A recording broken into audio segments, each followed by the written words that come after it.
Hello, everyone, and thank you so much for joining me today here on Crypto's News, where we talk about what is important in cryptocurrency to make sure you stay on top of the most important things that are going on so you can make the best decision for yourself. So welcome back. I go ahead and aggregate some of the most important things so that you have a good jumping off point. Don't take any of this as fact. Don't take anything here at face value for any sort of decision that you should be doing for yourself financially or otherwise. Always dig a little bit deeper. It's one of the best ways to learn in crypto and generally the best approach. But thanks to those of you who are joining me live. Thank you, Renee. Thank you so much for being the latest Patreon supporter so that I can continue to bring cryptocurrency news as we've been doing since 2016. Man, what a ride. But we got today a continuation of this ride with some bumps and interesting things coming down the pipeline. Plenty of news today to be covering that you should be on top of. Absolutely. So we're gonna just go ahead and get right to it because we have plenty to get through.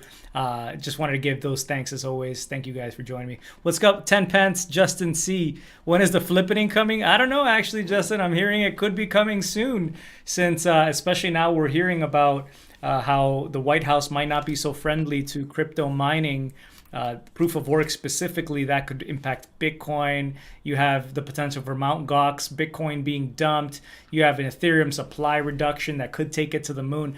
I don't know. We're 50% of the way, right? By market cap, it looks like we're here toward the flippening, so it might not be too far off. I don't know, Justin. I do not know.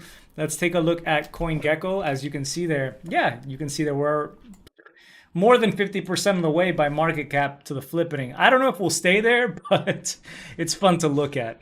It could be a little bit longer before the flippening. I don't know. And there are different flippenings, right? There's the flippening for the market cap, and then there could be the flippening for the price, which would be a really nice one, right?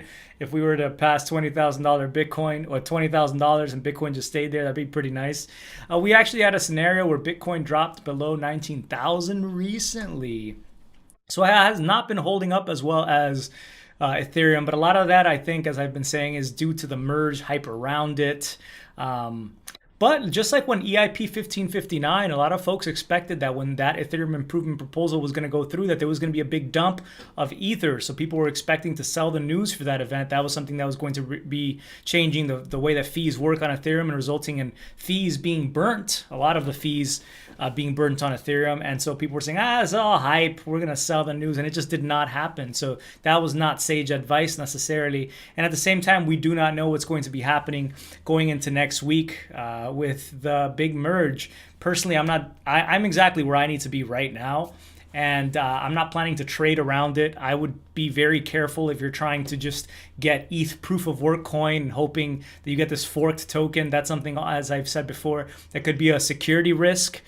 Generally, people who are a little bit more technically savvy, people who have access to information on exchanges, insiders, these are probably going to be the people who are able to benefit off whatever price ETH proof of work coin even has. And then it'll just probably start dumping, because I haven't seen much buying interest yet on some of these futures exchanges that have had like derivative token IOU tokens listed. So it just doesn't seem like there's going to be a huge amount of demand for it. I'd be very, very careful around the merge. There are all sorts of emails. Your email has probably been leaked if you've been in crypto for any amount of time. And that means you could be getting shady emails. I'm getting ones from the Ethereum Foundation talking about the biggest airdrop ever and all this other sorts of things. So just be very careful around this time period. Scams are likely to be up, phishing attacks, and you want to generally take care of your crypto. So just wanted to put that out there. What's up, Pothead? Nice to see you. Good evening to you, Kevin, out there in Florida. You know what's funny is that coming from Florida, I had gotten quite used to hurricanes out there. I was even there during Hurricane Katrina back in 2016. I was a junior in high school. I remember the power going out for like a week for a lot of my friends. Luckily, in the building that I was in, I had power. I think it was like a newer building at the time, and they had like a generator under the building. So somehow I had power, and friends would come over to use, I don't know, AOL Instant Messenger and MySpace at my house. Crazy times. But yeah, I'm no stranger to hurricanes. We're about to get one here in Los Angeles, funny enough. So it's kind of cloudy, which is nice because it's been super hot. But yeah, hopefully everything turns out okay. I hear it's going to be actually a tropical storm by the time it hits here at Los Angeles. So Hurricane K shouldn't be too terrible.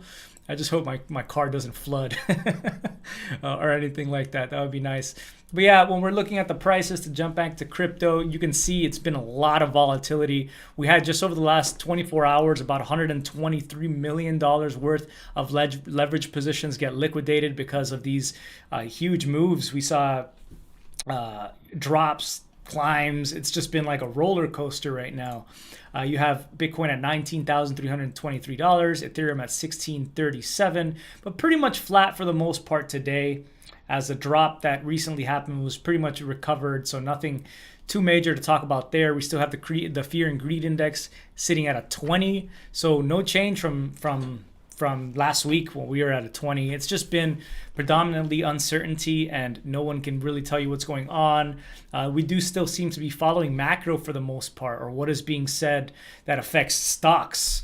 And that is largely based off what happens in the bond market. So you want to be following the 10-year yield that abated someone. It seems to be climbing and climbing. Now it took a step back, so that helped take some pressure off of stocks. And that's pretty much what's been going on with the prices. Nothing super specific to crypto, although a lot of the news is specific to crypto. Yeah, bath salts are popular in Florida. Oh man, yeah, I was never interested in that stuff. So this was pretty big news. So we know about what happened with Tornado Cash recently and how it was sanctioned by the Department of the Treasury here in the United States, where basically this smart contract platform that allowed users to deposit some crypto and have it spit some ETH and have it spit out to a different address after a certain amount of time as a way to possibly mix this crypto for whatever reasons. This was sanctioned by the Treasury, and the smart contracts pretty much wantonly, and so they're pretty much unaccessible. So if you try to interact with those smart contracts, you could be facing prison time. You might have your address that you interact with it blacklisted, even if you're not using the front end right now, right? If you're just even directly interacting with the smart contracts, you'd be facing huge problems. Now, is this legal or not for the Treasury to be doing that? Is being called into question today. So check this out. Preston Van Loon, OG Ethereum guy. Today, I joined 5 other plaintiffs in challenging the U.S. Treasuries and OFAC sanctions against Tornado Cash, a piece of software running on Ethereum. I did not take this decision lightly. Code is speech, and free speech is a constitutional right worth protecting. He was not the only one that did this. There were others, as you can see, who are posting the exact same tweet. Blast Easy here, Alex Fisher, John Van Loon.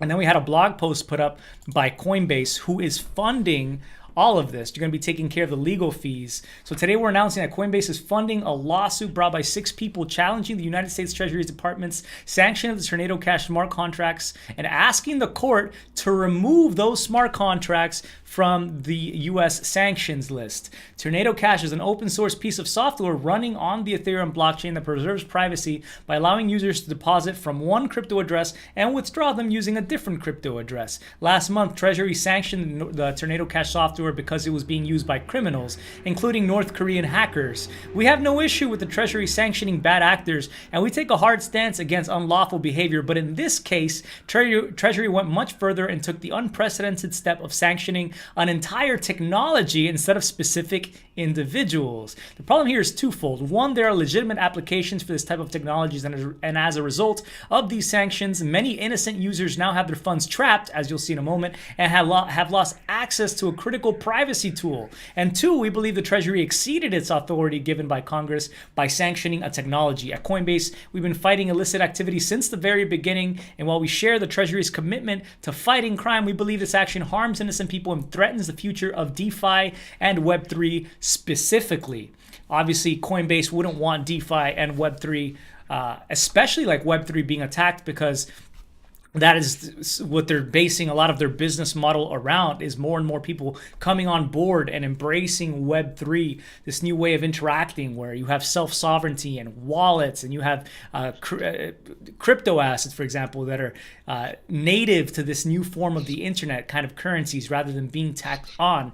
They obviously want to support this. And this, by the way, is being seen as very positively by pretty much the entire crypto community, as far as I can tell. People who don't even like Coinbase are seeing, I might have misjudged Coinbase by saying they're completely evil, and they're doing a good thing here. So Coinbase continues, Treasury used a hammer instead of a scalpel. The nature of the blockchain, where every transaction is public, makes crypto more secure, but it can also create privacy concerns. If you receive your salary in crypto, for example, you might not want the world to know how much money you make or how you choose to spend it. That's why the individuals we're supporting in this case used Tornado Cash in the first place. These were not people that were trying to money launder. These were not people who were trying to fund terrorist organizations. These were not. These were just people who were trying to use it for the better reasons, I guess you could say, rather than just circumventing the laws that existed. So one person used Tornado Cash of these plaintiffs to anonymously donate money to Ukraine. Afterwards, his wallet received potentially malicious airdrops as a result, it seems, of donating this money to Ukraine. But because he anonymized his crypto before donating, he avoided attacks against his personal accounts. He has funds that are currently trapped in Tornado Cash. Can't touch them. Another person, as a result of these sanctions, another person is an early crypto adopter with a large online presence and a public ENS and Ethereum name service domain name linked to his Twitter profile. He used Tornado Cash to protect his personal security while transacting. Now he also has funds trapped in Tornado Cash. A third person operates an Ethereum staking business. At one point, a stranger working near where he engages in staking asked how much money he was earning. He started using Tornado Cash to protect his assets and his personal safety, but can no longer do so, obviously. Sanctioning open source software is like permanently shutting down a highway because robbers used it to flee a crime scene. It's not the best way to solve a problem. It ends up punishing people who did nothing wrong and results in people having less privacy and security. We believe law-abiding citizens have a right to privacy, especially with some of their most sensitive data, their finances. Treasury acted outside its authority. The second problem is that while the Treasury is allowed to sanction people along with their property, Congress never gave it the power to sanction open source software. That's why these plaintiffs are going to court to ask that this software be removed from the U.S. sanctions list. And you can read more from the blog post there.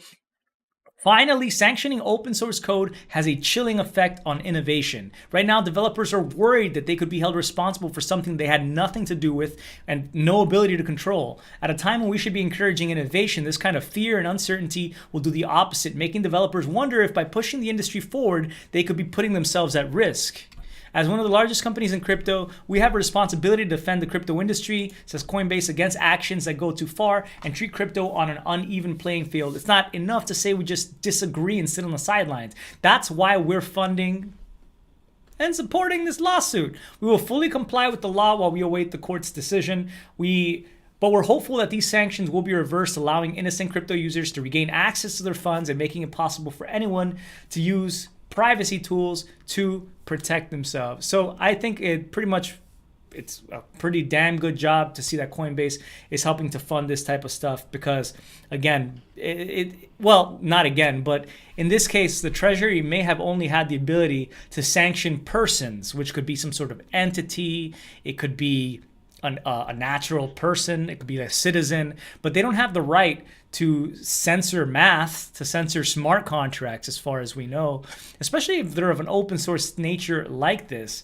And from what I've seen, it might not have even been the case that the Tornado Cash developer, if you remember, who was arrested for having created this software, because that just makes no sense. He was arrested for possibly being linked to funding potential terrorist organizations, what I had seen, right?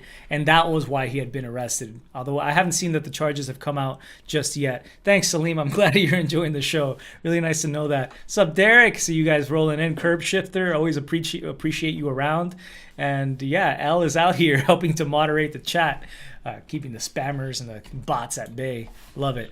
So this is This that came out today, the climate and energy implications of crypto assets in the United States, is being discussed. This is as a result of President Biden coming out and issuing an executive order earlier this year where he wanted to understand more about how crypto assets were linked to energy as he tries to crack down on energy and move us to more renewable forms of energy.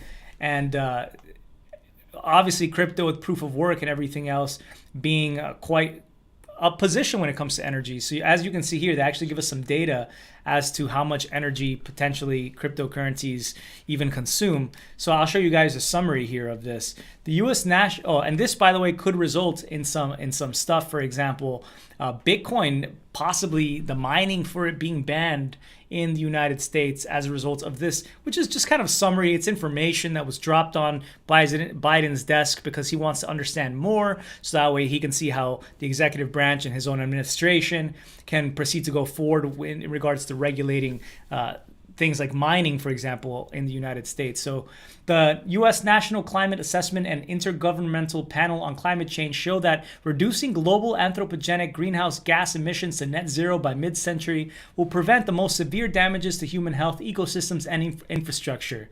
These climate-driven damages include deaths caused by heat waves. Sorry, I'm laughing because I read too much about this stuff, but I'm not going to get into what I have to say.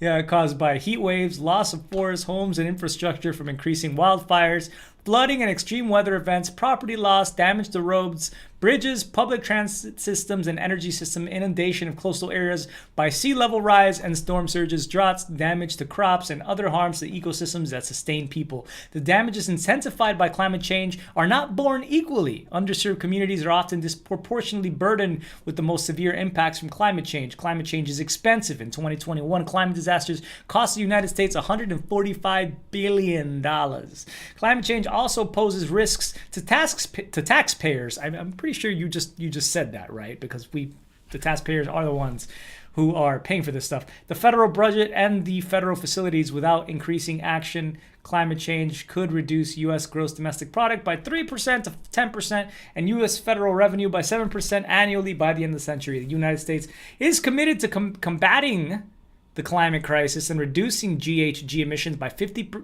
to 52% below 2005 levels by 2030, achieving a carbon pollution-free electricity grid by 2035 and reaching net zero emissions no later than 2050, all while prioritizing environmental justice. At the same time, the use of digital assets based on distributed ledger technology, DLTs, is expanding.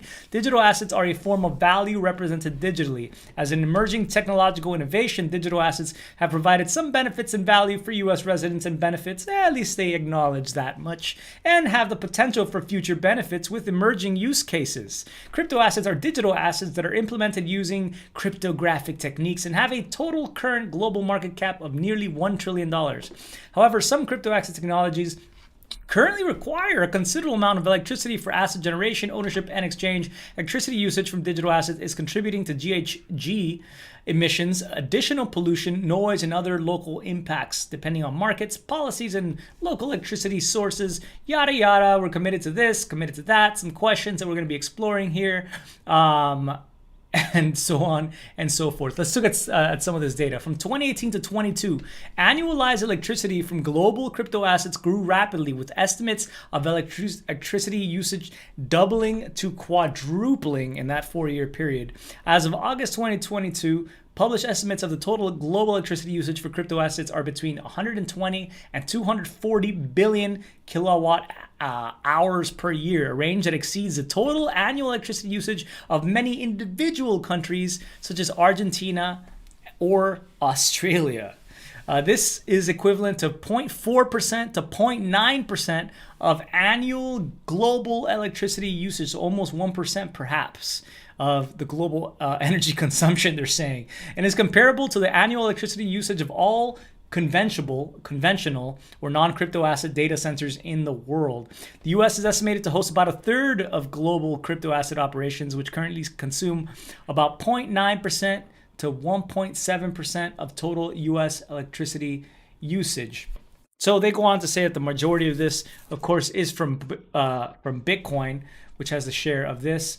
But they do go ahead and give a nod also to proof of stake and noting how future, I guess proof of stake already exists, not future, but there are alternative ways to validate these ledgers that might consume less energy. As you can see here, an alternative, less energy intensive consensus mechanism to proof of work is called proof of stake, which was estimated to consume up to 0.28 billion kilowatt hours per year in 2021, less than 0.001% of global electricity usage. So they seem to be big fans here of proof of stake as opposed to proof of work. This recommendation here, which from my understanding, this is from the science and tech arms there of the White House. Current discussions about reducing crypto asset electricity usage primarily focuses on proof of work blockchains, particularly Bitcoin. There have been growing calls for proof of work blockchains to adopt less energy intensive consensus mechanisms. The most prominent, I don't think there have been calls for the most part to ask for conversion. Ethereum was going to do it in the first place. It was always the plan to move to proof of stake. And as far as I know, there's really no serious discussion of moving Bitcoin to proof of stake from proof of work. So I don't think there have been growing calls. But okay, I feel like sometimes they just make up stuff. They make up narratives. The most prominent reaction has been Ethereum's promised launch of Ethereum 2.0. That was not a reaction to calls, which uses a proof of stake consensus mechanism. But whatever, we will leave it at that. This could have implications because ultimately, again, Biden could be looking at this saying, oh, this is all legit. This all checks out. I guess, we're going to ban proof of work here in the United States, which doesn't mean that Bitcoin would die by any means. I don't even know that it would impact the price materially besides some short-term drop. I just think it would be problematic, really, when you would have more nodes being less available here and able to run. At least when it comes to mining, and it's really just shooting citizens in the foot. It's already not very easily profitable to be mining Bitcoin. Now you're just going to basically take away all opportunities and create opportunities in other places around the world. I don't think it's going to be the worst thing for Bitcoin, but it is being seen as a good narrative to say, hey, at least they can't say any bad things about Ethereum and other proof of stake protocols like that. So I just want to bring that up to you because that's something that's being discussed. Thank you so much, Scott. I appreciate you saying that I'm a legend. I don't know about that. I think you're the legend. I'm just happy to have folks like you who are so kind and give me such good vibes around. So thanks for that, Scott. So Powell has been at a meeting today. He showed up at something called the Cato Institute Conference this fine Thursday, and it was a live stream appearance. It's about an hour long. And he gave some comments that might be of interest if you're in the crypto space, of course, as well as saying things like they're still committed to fighting inflation. That's really, they're going to be raising rates until they can fight inflation. So no real change there. And I think because he said that, that's why markets didn't really proceed much higher and they really stalled out. But anyway, one thing it seems here, according to the block.co, that he did call for was stablecoin regulation. That could be something that could impact you and DeFi quite a bit based on what they feel like. So what he said in regards to stablecoins, according to this quote here, is we need legislation on this. There isn't a regulatory framework that really gets after payment stablecoins, you know? And so I think that's what's needed. We don't want to stand in the way of appropriate innovation. Kiwi, step up, step up, step up. He's getting rambunctious. But we think that something like that, which is purported to be money, would need to be appropriately regulated. I think you need regulation. If people are going to think something is money, it needs to have the qualities of money. I think it already has the qualities of money. I use it like money. It's fungible. Well, I guess Monero seems to be the most fungible right now. That is widely adopted. Zcash perhaps as well. But when I think of really a fungible money, the first thing that comes to my head is Monero, because it can't be tracked, it can't be traced, you can't have your addresses flagged. I don't know. I think it's good money, but whatever. I'm moving it. That was just a random side thought. I think you need regulation. If people are going to think something is money, it needs to have the qualities of money. I don't think you want to take money and make it into just another consumer product. Stablecoins should provide customers with clarity, transparency, and full reserves of very liquid, high-quality assets. I think in saying that, buddy, you are stifling innovation because you're trying to just define what money is. And if people want to call something money and use it as money, I guess you're going to be the fact-check police. I thought Facebook had hired another firm to be the fact-check police. But no, it looks like you're going to be the fact-check police and call out what money is. When what you guys issued is unlikely to last as money for very long, which might be why they're even discussing right now a potential central bank digital currency, as is mentioned down here. Powell said, we do not intend to proceed with the issuance of a CBDC, central bank digital currency, without, however. So it's not like they're not going to be doing it, but they just want clear support from both the executive branch and Congress, ideally in the form of a specific authorizing law. So I remember when I was learning about the systems and checks and balances, you have like the judicial branch, you have the executive branch, and you have Congress, right, and the House of Representatives. I think we should just throw the Fed in there. In fact, we should just put them above them as the ultimate checks and balances, because he who controls the flow of money, or even the definition of money itself, probably controls power, influence, the ownership of assets and property, and pretty much everything else. So I don't know. It seems like we should just bow down to the Fed. That's the way I feel like. Thanks, Fed. Protect us from the stable coins that we're already using and love. Please, please. And it's funny, we don't hear that much about stable coins going down, but I guess now they can point at Terra and Luna and that entire debacle as one little bullet point. But it's by no means everything, right? We have different ways. You have like these algorithmically reflexive balancing, adjusting peg stable coins like that, and you have other ones that are backed by assets like the ones he's mentioning. There are different kinds, but if you say that it has to be only the kind that's backed by highly liquid assets, then you are defining how these things could be used, and you are stopping innovation. That's just, it just is what it is. I don't know how you can argue against that. It's all right, Paul. It wasn't a result of the YouTube ban necessarily that I lost my subs. It was just a bad decision on my part in kind of deleting my channel. I didn't realize I wouldn't be able to get it back. I was hasty because I was not in a clear mind state, let's say. I was pretty much manic. I didn't even know I was really bipolar to that degree, and I had gone from hypomania to straight up mania, and I decided to just delete the channel, which is not very smart. And so it was really my bad. I can't necessarily blame anyone for that. Although it does suck, I can't get it back. After a certain time, apparently YouTube, or even right away when you decide to delete your channel, they delete all your videos, they say, and they don't keep backups for whatever reason. So I was basically screwed the minute I did that. Yeah, it's all good. At least we can still continue, and I luckily have support, like people like you continue to show up. Like I say, the Patreon folks, shout out Renee and all the other ones who support me. That's what keeps me coming back anyway. As long as I can give you that information and you still value it, I'm sure we'll grow over time as we've been doing. It's just crazy because a lot of the growth spurts that I've had throughout the years to get to like 120,000 subscribers came as a result of following this through the years, and a lot of the booms and the busts. And it's just, I can't imagine that cryptocurrency will have that level of growth that we've had before. But who knows? Maybe this channel will evolve into something else over time. I'm not entirely sure. Just continuing to do what you guys asked for and love on the show, of course, to disperse the knowledge still, because it's still early days in crypto somewhat. We're just now hitting where governments are even acknowledging us and are forced to create these research reports. So surely there's still a lot more to come. It's a different time than when I originally started in the ethos of the show. It's definitely gone a different direction than what I had been hoping. Yeah, maybe I can do a show running an Airbnb. So there was apparently a Florida man, the Florida man, it's a meme, who was accused of running a Ponzi scheme, and he pleaded guilty today. He seems to have been the lead trader of this Empire's X, a platform that had, let me just show you guys, they had an AI apparently that did not really exist. Not the first time we've seen that one, but he pleaded guilty to this Ponzi scheme that took about $100 million from customers. So according to court documents, Joshua David Nicholas, 28 years old, of Stewart, was the head trader for Empire's X, a purported cryptocurrency platform. Nicholas admitted that he and others fraudulently promoted Empire's X by making numerous misrepresentations regarding, among other things, a purported proprietary trading bot and fraudulent guaranteed, there it is, guaranteed, just like BitConnect, guaranteed returns to investors and prospective investors in the company.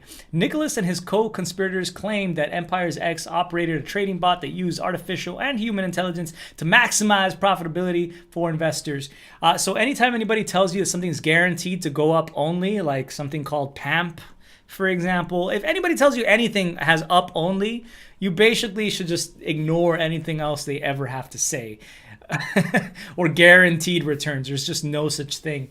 In addition, despite representations to the contrary, Empire's X never registered nor took steps to register with the SEC. The SEC did say this, the U.S. Securities and Exchange Commission. Nor did Empire's X have a valid exemption from the registration requirement.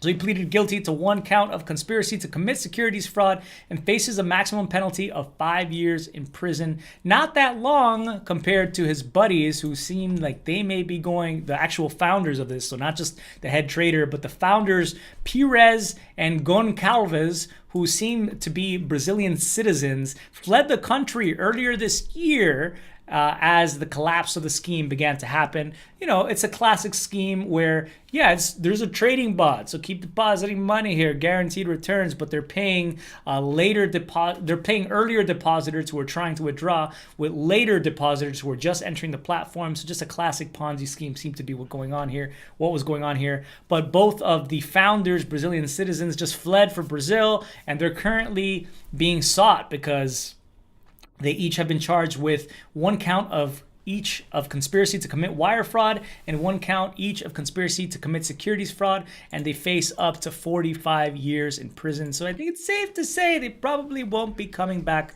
from Brazil anytime soon. But yeah, just again, a lesson, no guaranteed returns there. Right? And if we're talking about real returns here, I think we can also apply that to the safest out there, to even bonds that may have diminishing value as time goes on. And governments can only print money, right? Like what happened today with the capping of only 2,500 British pounds as far as bills for energy. So basically the government is going to be printing that rest of the money. And so that means more and more inflation ultimately. It's like a stopgap. It's like a quick band-aid to the problem that will result in a worse situation. So funding for the present using the future and taking away from our kids, from the goddamn kids. Sorry to be blasphemous there. But yeah, I think it's problematic when we're all based off of debt rather than reality. And we're coming to the end of this noose, it might feel like in some cases. I hope it's not the case. Maybe we'll come up with some great technology to fix everything. I don't know. I don't know. Binance, this is one of the weirdest things that I was going down into a rabbit hole today. And so I was looking at a lot of what was being talked about surrounding it. And I thought I found some of the best discussion around it on the ETH Finance subreddit. So I will show you some of that. But this is in relation to something called soul-bound tokens that are being issued by Binance for the Binance chain, which was something that was talked about earlier, I believe in January, by Vitalik Buterin, who had written about a blog post about these soul-bound tokens. But check it out. This is an announcement that was posted today on Binance. Binance is launching the Binance Account Bound Token, the BAB, soul-bound token used as proof of identity for Binance users who have completed KYC verification on that time. Users will be able to mint BAB tokens on BNB chain as identity credentials and participate in building multiple projects and earning rewards. So about Binance tokens, these are identity credentials for Binance users who completed KYC, so know your customer verification. You give Binance your address, your phone number, your name, the rights to your future child. Like I'm joking on that one. But they basically have a honeypot of information. That's what KYC is. They collect information about users. So if you do that information, you have the ability now to mint this token that is going to be given to your Binance address. And as it says here, it's non-transferable. So you cannot transfer BAB tokens to users. You can revoke your BAB token, so you can take it, you can say I don't want it anymore, and they're unique. One verified Binance user ID allows the user to mint one BAB token only on a certain chain. So there's going to be a gas fee for minting of this of one Binance USD, so one stable coin. There's going to be a lockup period there, but it's kind of weird, right? It's kind of weird, right? You basically get a reward for completing KYC, and then you hold this token in your address, and it gives you access to projects that might be coming out that interact with that in some sort of way. They might give you some perks, like you have to be KYC'd and have this token in order to interact with this platform, with this game, to earn this reward, to participate with this. But it's weird because it's creating a two-tier society here from within Binance itself, maybe outside of it, where you have users who have that token, have done that KYC, and they get access, and those who don't for whatever reason. So I think this account here really had a good amount to say about it. So people are really underestimating the importance of this. This is a pivotal moment in crypto history, in my opinion. Even worse, some people are defending it, saying it's a good thing. I don't know if they truly believe that, don't understand it, or it's just your typical Sorry, Kiwi. What, Kiwi? Can I assist you today? No. I'm trying to finish a show. I'm trying to finish a show for the people here. No, I'm going to finish a show and then I'll get to you. No, not right now, Kiwi. Thank you. Please. Even worse, some people are defending it, saying it's a good thing. I don't know if they truly believe that, don't understand it, or it's just your typical crypto bro that tries to convert any news into good crypto news. This is good for Bitcoin or ETH. Why is this a pivotal moment for crypto? People over there are saying, just don't use it if you don't like it. Okay, I'll explain. This is the building block for almost complete centralization. How is that? Projects eventually implementing checks in their smart contracts that the address must have a KYC token. It's just Binance token now, but expect others to implement equivalents. We know how much most projects overreacted over the Tornado Cash thing, so they could end up doing this by themselves or due to the slightest push from the government, similar to what happened with Tornado Cash.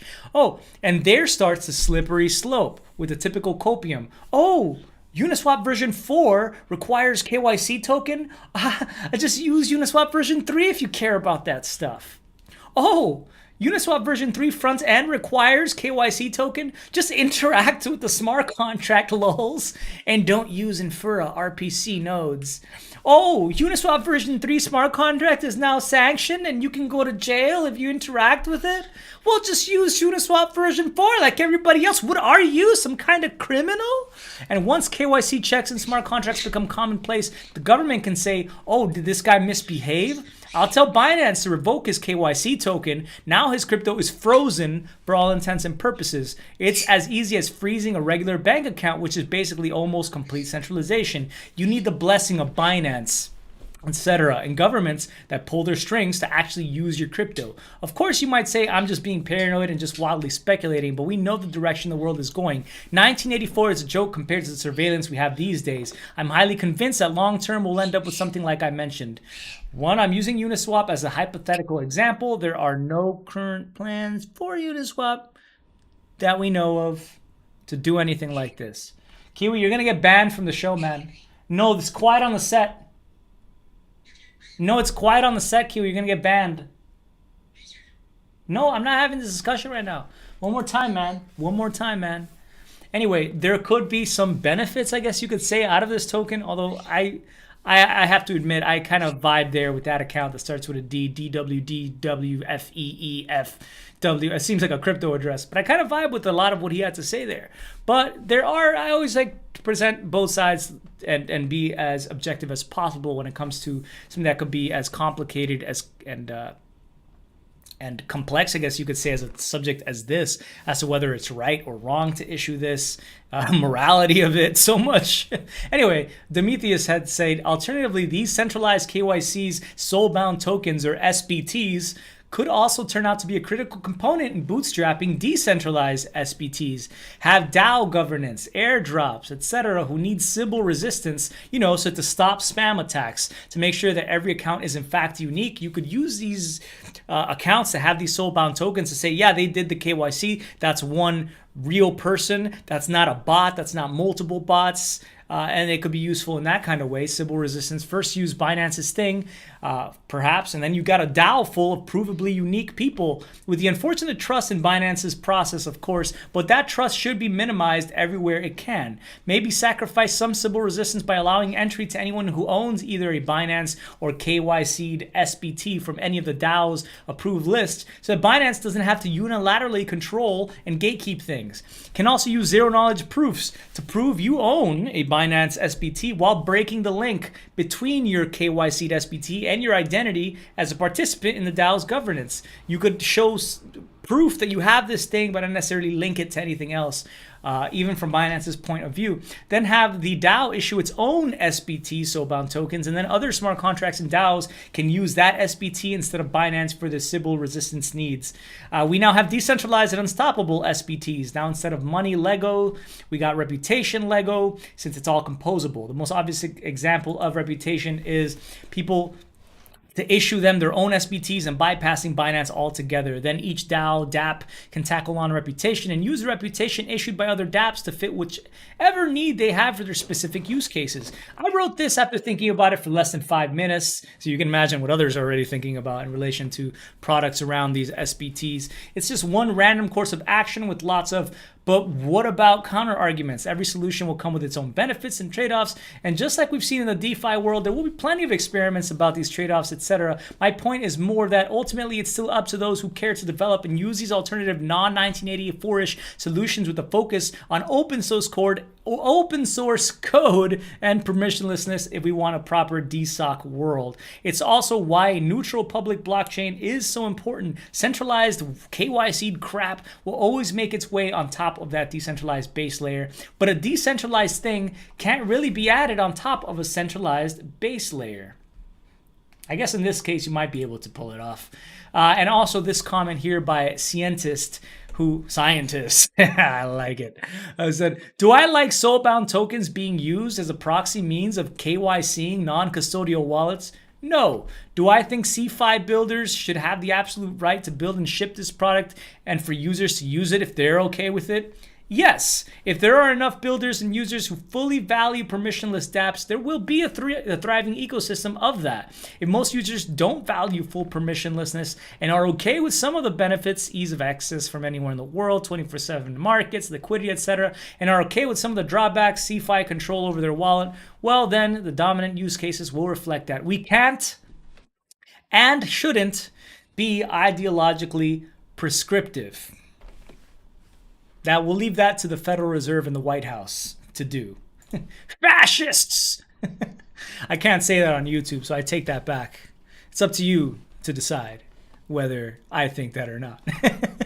Anyway, so there was this that also came up yesterday in regards to the merge coming up and whether there could be bugs surrounding this. Imagine some sort of 0-day exploit, some sort of exploit of the merge that has not been disclosed just yet. Well, there was a bounty that was running into today to try to get disclosure of these bugs prior to the merge, and there was a post by Interweaver, who's a great writer, I think, on that subreddit as well, who took a look at what implications could be having as to whether somebody came out with these bugs and how that could impact things if they come out at a certain time.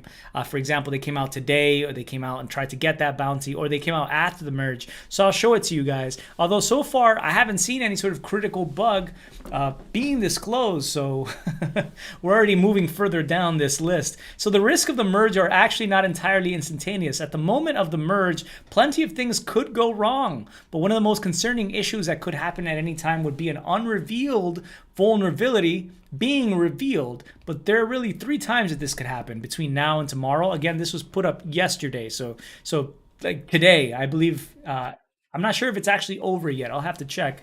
But the Ethereum Foundation quadrupled the $1 million bug bounty to $4 million for major bugs, and that expired today. It doesn't run until the merge because they want to incentivize early reporting. So it's not continuing into September 13th through 16th or whatever. If any white hat hacker discovers a bug, reporting responsibility and claiming this bounty is the route that they take. Easy $4 million if they had already found this. If such a hacker reports such a bug, it will almost certainly be, I guess, within this time frame we're at right now. And between, I guess, today and the merge, at that point, we're dealing with gray hat hackers who don't care about the $1 million and just want to slow down Ethereum without actually becoming a criminal. Announcing a critical bug days before the merge would derail everything and be a huge mess as stakers rush to override their TTDs and client teams rush to solve the issue, and everyone and their dog clowned Ethereum for yet another delay. So basically anyone out to get Ethereum but not actually wanting to become a criminal who has a major bug in their back pocket will report during that time frame, this time frame. This actually happened to Rocket Pool last year, if you recall. Major delays ensued. Or we could get this disclosure happening after the merge. This is when the actual criminals or clandestine government organizations come into the picture. They found the major bug and decided not to report it at all. They waited until after the merge and are actively intending to exploit it for their own profit or benefit. Needless to say, this would be the worst case scenario because it would represent an actual base protocol flaw that made it through all the checks and balances and ended up harming actual users. Again, there would be a mad scramble to patch the bug, but we'd also be facing a huge debate about whether to roll back the chain to weed out the effects of the exploit. As we know from the DAO hack, this is exceedingly messy. Note, however, that if such a bug were discovered, the attacker would almost certainly use it immediately after the merge. Ethereum is already plenty huge, and waiting longer would not substantially increase the benefits of using the bug. And while hugely risking that someone else would find and use that bug before you did, or that it would get patched. So this would likely happen almost immediately post-merge. By the way, I think that this is a lot of what could be keeping the price somewhat tapered. I think the smarter investors, maybe those who have the biggest pockets, would be looking at this very real possibility that something goes wrong with the merge and trying to factor that in to their purchases and to their current holdings. Are you comfortable holding ETH getting into this merge? I mean, that's why you get paid the big bucks. That's why you get the big yields and the gains. It's not risk-free. It's because you are hopefully doing this kind of risk analysis for yourself, because it does exist the potential that something could go wrong that would impact the price and you could lose out here. You could even lose some ETH in this process if, for example, there was no rollback and there was some sort of theft or something went wrong with DeFi or something like that. So it's something you should absolutely be considering here. And that's not FUD, that's just reality. So anyway, this is what we're up against in the coming days. If we can make it through the next 2 to 3 weeks with no issues, I would personally feel very confident that no such bugs exist. But honestly, this is it. We are entering the butt clenching part of the merge now, not next Thursday. Hang tight. Although I do feel like, why wouldn't the price go up somewhat once we get past, if we do this sell the news FUD going on right now, that's trying to trade around this? We get those who are only ETH, holding ETH so they could get some ETH proof of work tokens that are going to be valueless probably, and trying to get their quick buck there. So once you get those people out of the picture, and then you get those who look at the merge and say, hey, that went well. I'm willing to allocate more to my position here. that could easily be the case. And so we could see number go up, I think, potentially once we clear some of these uncertainties heading into the merge. And the technical one is not a small one. If you're any sort of serious investor into these technologies, that should be always considered. Of course, we've had many teams looking at this. Again, a lot of the checks and balances have gone into place. This is something that has not been rushed. But again, if we got some sort of like quick patching happening, some sort of disclosure right now, that would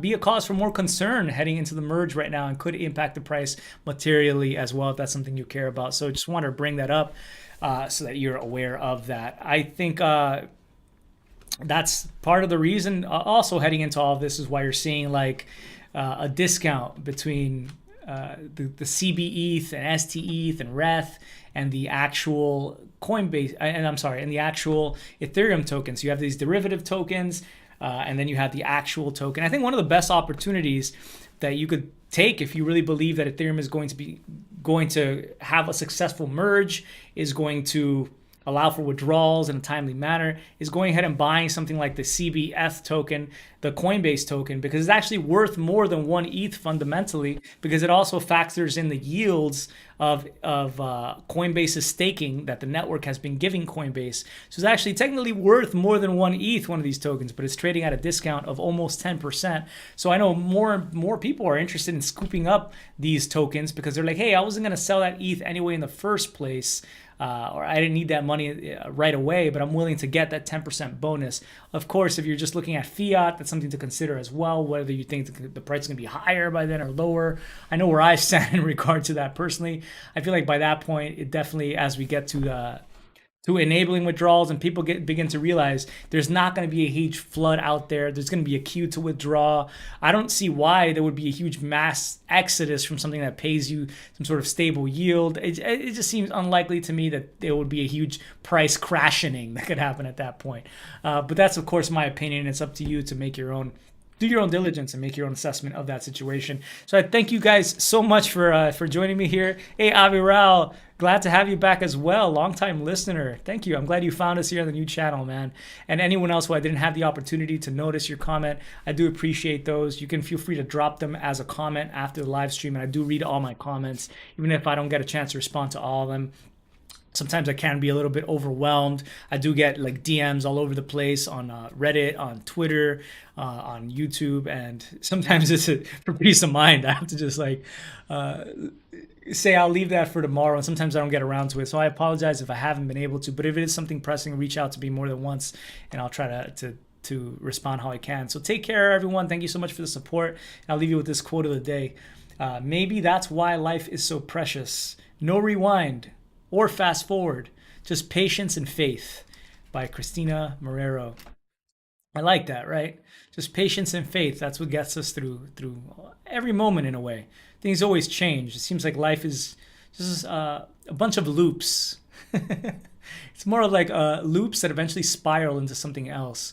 It's important to, I think, have patience and faith that things will get better. I mean, like I remember reading about this Holocaust survivor yesterday, and what are the things that he finds to be most valuable about life. And it's just like that moment that you get the goosebumps in that part of a song that just hits you just right. That in that moment, you realized just how beautiful life is, and how it is really that is in a way is the epitome of life. Those kinds of moments, or when you see a beautiful sight of like a mountain by a babbling brook. These are those moments, and I think we should all live for those. And I think with patience and faith, you'll find that more and more of those moments do exist in a life, in a lifetime, an innumerable amount, and that might be worth more than all the crypto in the world. I love you guys. Take care, much love, and stay cryptic. Peace.